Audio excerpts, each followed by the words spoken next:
Hello and welcome back to my channel.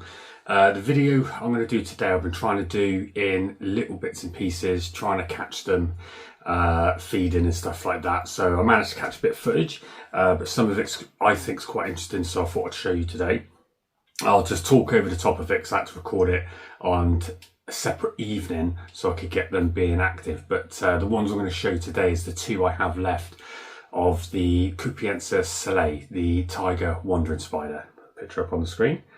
And I think at the minute I've got a male and a female because they look different when they mature out, but at the minute I'd say they're about that big. So they're a good size, but I think one's definitely a female because of how she looks. She's starting to get some greens on her. She's got the stripes on her legs, what they get, and the males go like a lighter brown. So the other one's still like a lighter brown, thinner, so I think it is a male. But I did have three, but one just died after a molt, but these two are doing really, really well. And what I wanted to show you is they're actually really, really easy to keep, considering it's a wandering spider. It's not in the exact same realm as the actual wandering spider. It's got slight different venom makeup. There's not a lot of studies done on it, but it is still probably going to be a bad bite. But they don't give threat posture. They don't bite. Sometimes when you take the lids off, they run out, but they stay on the enclosure. You just tap them to go in. They're absolutely an ease to keep. And I kept them on smaller crickets at first and then started building them up.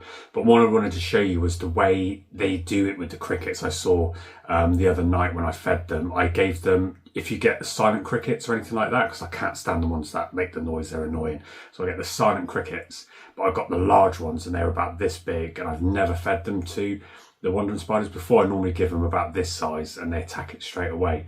So this time they were aware of the size and they took their time. One went first because it's slightly smaller, but I gave the big one to the female. But it was just watching what she did. So instead of talking about it now, I'll talk about it when we show you the footage. Okay, so this is the first one that I think is a male, and you can see the cricket at the bottom of the container on the left hand side. There we go.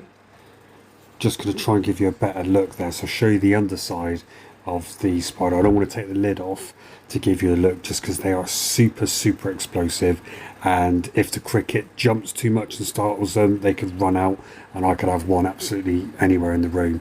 You can see that they're now in a stalemate. The cricket's not even moving its antenna, and I had to edit and cut this because they were sat there for quite some time not moving at all. And as we all know, the crickets can stay there for about 10 minutes plus. But what I did is I come up with a little idea to try and get it to move. So I thought that I'd use this little water bottle and just see if I could squeeze it so the air makes it move. And there we go, triggered it straight away. Runs down, grabs it, and then I was just trying to get some visuals. I'll give you some clear visuals in a moment with this one, and then even better ones on the second one.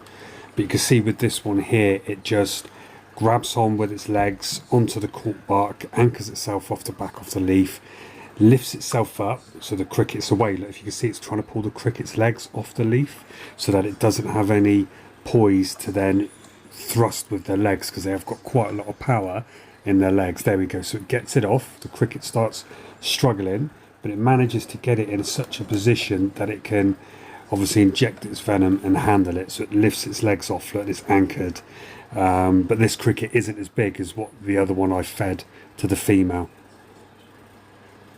So there you go. You can see it's just trying to envenomate it. It's just injecting it. It's getting itself nice and poised. The cricket's in a bad position where it can only push off the spider, but I think it's got it in a good grip in its mouth. This cricket is going absolutely nowhere. So if you can see, the spider just puts itself in a position between the 2 points so the cricket is suspended so it can't get any leverage. And I think that's what I've seen them do so many times. And there we go. So it moved after some time onto the side of the enclosure. The cricket died very quickly on this one, and it just sits there for some time before it starts devouring the cricket. And over to my second one. This is the enclosure with the female, and as you can see, this cricket is a large cricket. It is the biggest I've put in there. And just going up, you can see the female, and she's in her position. They do scrunch up like this. They look slightly smaller, but they are not. They fan out very quickly, and they are very big. But just get a closer look at that face. That is so intimidating. Look at that. So impressive. And the coloration on this is beauty. This is not doing it justice at the minute. Quick little look at the other one. Cricket is definitely dead. There's no leg twitching or anything at all at the minute. And this one just stays in this position for some time and just eats away. But I was just trying to see if I could see any like breathing or movement from the cricket, but on this one I don't see anything at all. So we'll just let that one feed and we'll go back to this one. I'm trying to wait for this cricket to come on up. It took quite a bit of time, so I had to do a bit of editing. And then now I think we're going to see some... Look at that, look how fast that was. Straight down and grabbed it. Look at this replay. The cricket managed to move before the spider, so it saw it, but it wasn't quick enough. The spider was super fast. And then just injects in the back of the head of the cricket, and you can see the size of this cricket is absolutely massive. But look at the leg of the cricket, it's reversed back upwards trying to push the spider off itself, and it almost does it. The legs of the cricket are bigger than the actual spider, but I love the way this one does it.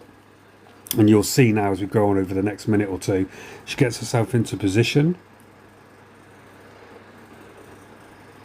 tries to get some sort of like perch. You can see the difference between the two. They're both there. This one's bigger, this one's the female. There we go, she's wrestling with it for a second. She's just trying to get herself some better position so she can put her legs. She needs to raise herself up so she can get the legs of the cricket. You can see the cricket there trying to kick her. It's reversed its legs. She's trying to kick off something and get leverage, and you can see her fang action in a minute. I'll get a close-up. She starts munching down, and I think she puts in the most highest amount of venom she can actually give. And the cricket's still trying to kick away, but she does something which I've never seen her do, because I've always given her smaller prey items. You can see how big the cricket is, but she's got to give herself leverage and get the cricket's legs off the enclosure, the wood, everything itself. And she manages to do it in a minute by moving to a position where it can't get no leverage. Just look at the face and the size of that Calicerae. This took a few minutes of struggling, and she starts to move herself around, as you can see here, and the cricket's trying to find again another position to push so it could do one of those kicks to free itself. But she manages to move it away, look, from the enclosure and then away from the court bark, and in a minute you'll see her go around the back, and now the cricket can't get leverage, so she realises this and she'll move through to get herself a better position. But just look at the stripe pattern on the head and the Calicerae. It's absolutely beautiful. And you get the stripe pattern on the legs as well. Almost looks like the huntsman's legs as well. I've seen a few different species, the same sort of coloration. But here you go. She's gone round the back, and now the cricket can no longer get poise on the enclosure or the actual court bark itself. So I'll give her a few minutes, and you can see what I mean. It's just kicking its legs continuously. The venom's doing its job. It's pumping through.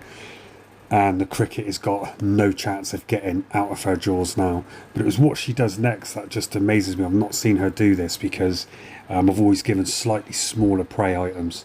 And look at that close-up, straight in there. But what the cricket's having a final, last little battle at struggling to see if it can get itself free, because the venom must be coursing through it and it's going to be in some sort of pain. But she grips on, holds on to the court bark. Waited a few minutes, and then I caught this as well. She starts spinning the web, but she's holding the actual cricket with her mouth. She repositions her fangs and holds it, and you can see the web coming out there from her spinnerets, and she spins it around the actual cricket.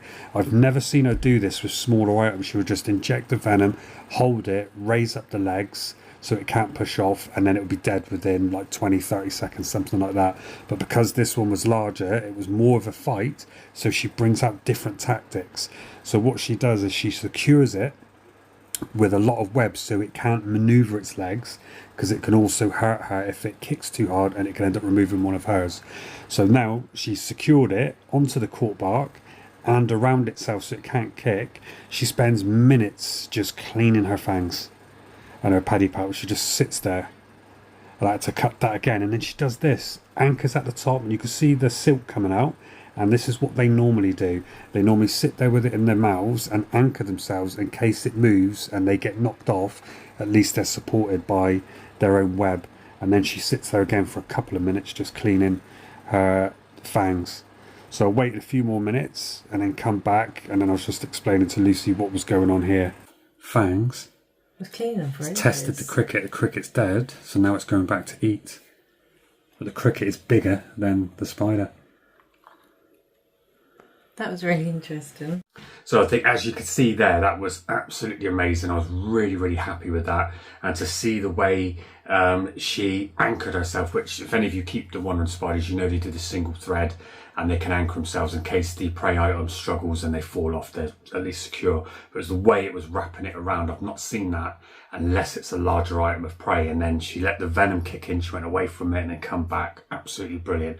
So definitely one to keep in your hobby. And they're not that expensive either, so you can get them quite cheap. I think less than a tenner for slings. They are lightning quick though, so if you don't like a fast spider, then obviously stay away from those. But I hope you enjoyed that, and I'll see you in the next one.